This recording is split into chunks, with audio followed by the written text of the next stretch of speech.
ஒரு மலையாள திரைப்படம் தமிழ் ரசிகர்கள் மத்தியில் இவ்வளோ ஒரு வரவேற்பை பெற்றது அப்படின்னா சமீபத்தில் நம்ம பார்த்தது மஞ்சுமல் பாய்ஸ் திரைப்படம் தான். அப்படிப்பட்ட ஒரு இமாலய வரவேற்பை எல்லார் மத்தியிலுமே இந்த திரைப்படம் பெற்றதை நம்ம பார்த்தோம். அதுலேயும் பார்த்தீங்கன்னா இப்போ சூப்பர் ஸ்டார் அந்த ஹோல் டீமையும், அந்த ஒட்டுமொத்த மஞ்சுமல் பாய்ஸ் டீமையும் நேரில் வரவழைத்து எல்லாரையும் மனதார பாராட்டி வாழ்த்திருக்காரு சூப்பர் ஸ்டார் ரஜினிகாந்த் அவர்கள். அதற்கான புகைப்படங்களை நீங்கள் ஸ்க்ரீனில் பார்க்குறீங்க. மஞ்சுமல் பாய்ஸ் திரைப்படத்தினுடைய இயக்குனர் சிதம்பரம் அவர்கள் உள்ளிட்ட அந்த படத்தில் நடித்தவங்க எல்லாரையுமே ஒட்டுமொத்தமாக கூப்பிட்டு சூப்பர் ஸ்டார் பாராட்டியிருக்காங்கன்னு தான் சொல்லணும். இது படக்குழுவுக்கு ஒரு மிகப்பெரிய மகிழ்ச்சியை ஏற்படுத்தியிருக்கு. நிச்சயமாக இது எப்போவுமே இவங்களுடைய வாழ்க்கையில் ஒரு மறக்க முடியாத தருணமாக இருக்கும். ஏன்னா சூப்பர் ஸ்டாரை பொறுத்த வரைக்கும் நம்ம எல்லாருக்குமே தெரியும், நல்ல திரைப்படங்கள் எல்லாவற்றையும் பார்த்துட்டார் அப்படின்னா அந்த திரைப்படத்தில் நடித்தவங்க, அந்த படத்தை எடுத்தவங்க, இயக்குனர் எல்லாரையுமே கூப்பிட்டு பாராட்டுவதை எப்போதுமே ஒரு வழக்கமாக கொண்டிருக்கக்கூடியவங்க தான் சூப்பர் ஸ்டார். அது எப்பேற்பட்ட ஒரு இளம் இயக்குனராக இருந்தாலும் சரி, யாராக இருந்தாலும் சரி, யாருடைய படமாக இருந்தாலுமே சரி, இப்படி நம்ம பார்த்துருக்கோம், பல படங்கள் பார்த்துருக்கோம்.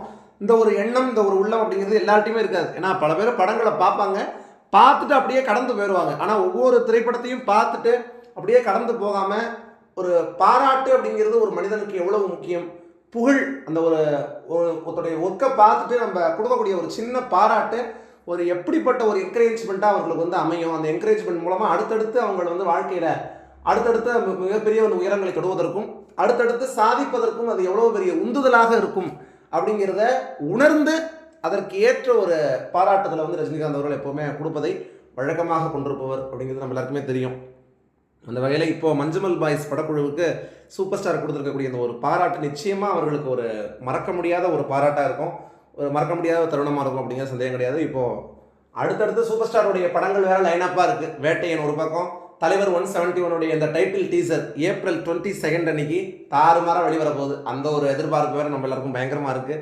அதனால் நிச்சயமாக ஒரு மிகப்பெரிய ஒரு எக்ஸ்பெக்டேஷனில் நம்ம எல்லாருமே இருக்கும்னு தான் சொல்லணும். ஏன்னா பயங்கரமாக அந்த டீகோட்லாம் பண்ணிகிட்டு இருக்காங்க தலைவர் 171 போஸ்டரையே. அதுலேயே ஏகப்பட்ட விஷயங்கள் இருக்குது. இந்த வாட்சு, கடிகாரம் இதெல்லாம் வச்சு என்ன மாதிரி டைம் ட்ராவல் படமாக இருக்குமா அப்படி இப்படின்னு ஒவ்வொருத்தரும் ஒவ்வொரு விதமான யூகங்களை வெளிப்படுத்திட்டு இருக்க. லோகேஷ் கனகராஜ் அவர்கள் சொல்லிட்டாரு, நீங்கள் ஒவ்வொருத்தரும் ஒவ்வொரு மாதிரி சொல்கிறீங்க, ஆனால் நாங்கள் வேற ஒன்று எழுதியிருக்கோம் அப்படின்னு லோகேஷ் கனகராஜ் அவர்கள் தெரிவிச்சிருக்காரு. நிச்சயமாக பாருங்கள், தலைவர் 171 நின்று பேசப்படக்கூடிய ஒரு திரைப்படமாக, தரமான ஒரு திரைப்படமாக இருக்கும் அப்படிங்கிற எந்த சந்தேகமே கிடையாது. பார்ப்போம் அடுத்தடுத்து. நிச்சயமாக வேட்டையன், தலைவர் 171 ரசிகர்களுக்கு இன்னும் ட்ரீட்டு தான். அதுவும் லோகேஷ் கனகராஜ் அவர்கள் சொன்னது என்னென்னா, இது வரைக்கும் நீங்கள் பார்க்காத ஒரு ரஜினியை நாங்கள் காமிக்க போகிறோம், அதுக்கான முயற்சிகள் தான் முழு மூச்சு அப்போ போயிட்டுருக்கு அப்படின்னு சொல்லி லோகேஷ் கனகராஜ் அவர்கள் தெரிவிச்சிருக்கிறதுனால ஒன்று போதும் நமக்கு படத்தை பார்த்து என்ஜாய் பண்ணி ரசிக்கிறதுக்கு. நீங்கள் உங்களுடைய எதிர்பார்ப்புகள் எல்லாத்தையும் கீழே கமெண்ட் பண்ணுங்கள். மஞ்சுமல் பாய்ஸ் படக்குழுவுக்கு சூப்பர் ஸ்டார் தெரிவிச்சிருக்கிற அந்த ஒரு பாராட்டை பற்றி உங்களுடைய கருத்தில் மறக்காம கீழே கமெண்ட் பண்ணுங்கள். மேலும் உங்களுக்கு பிடிச்சிருந்ததுன்னா லைக், ஷேர், சப்ஸ்கிரைப் பண்ணுங்கள். தொடர்ந்து அடுத்தடுத்து பல்வேறு வீடியோக்கள் சந்திப்போம். நன்றி, வணக்கம்.